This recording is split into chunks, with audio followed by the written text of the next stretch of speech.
Okay, so we're working on number 42 here, and we're asked to find the equation of a tangent line to the curve y equals arc cosine of x over 2 at the point 1 comma pi.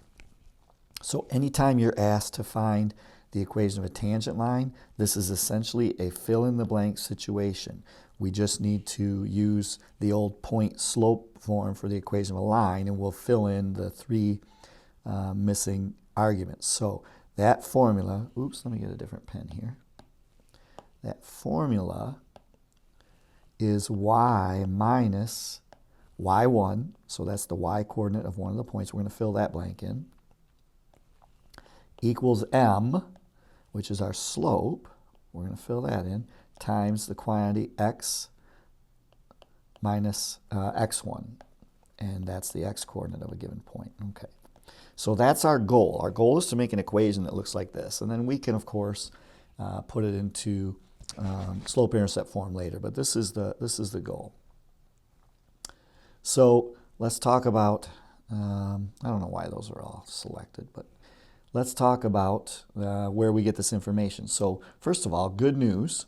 We were given the point that this tangent line is supposed to bump up against. So that is x1, y1. So I'm going to substitute in pi for y1 when I do my fill in the blanks. And I'm going to substitute in 1 for x1. That part's done. They gave us that information. What we don't have is our slope. To get our slope, we have to do y prime, or the derivative, with 1 plugged in. Right? We want to know what the rate of change at point 1 comma pi is. So we want to evaluate the derivative at x equals 1. So what I'm going to do here is I'm going to figure out what the derivative of this thing is. So this function, I usually write it with inverse cosine, but this function is 3 inverse cosine of x over 2.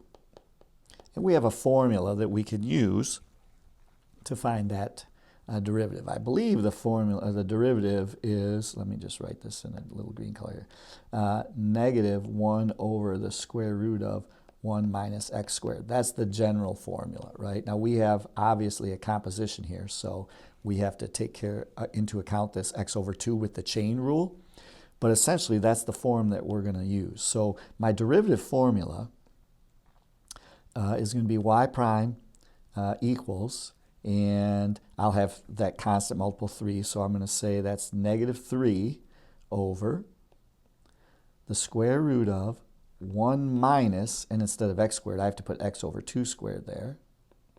And I'll square that in a minute. And then remember, the chain rule says after you do that part, you have to multiply by the derivative of that thing that was substituted in the composition there. So the derivative of x over 2 is 1/2. That means, you know, I can simplify this if I want, but I'm really not going to do that because all I want to do is plug a 1 in for x. So I'm going to evaluate this at 1. I'll write a red 1 in wherever I see x. So this is going to be negative 3 over the square root of 1 minus 1 over 2 squared, which is 1/4, times 1/2. I have to figure out what that number is. Okay, so let's check this out.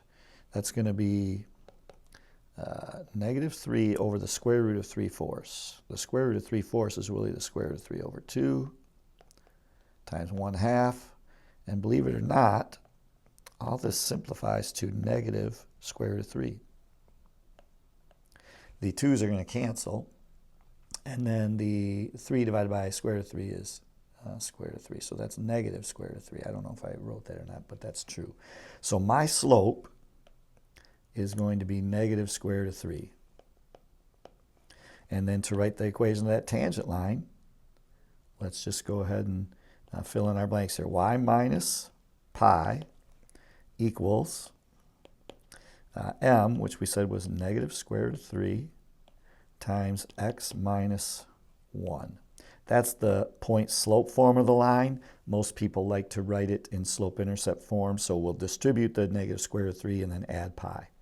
So in slope-intercept form, this is going to be y equals negative square root of 3x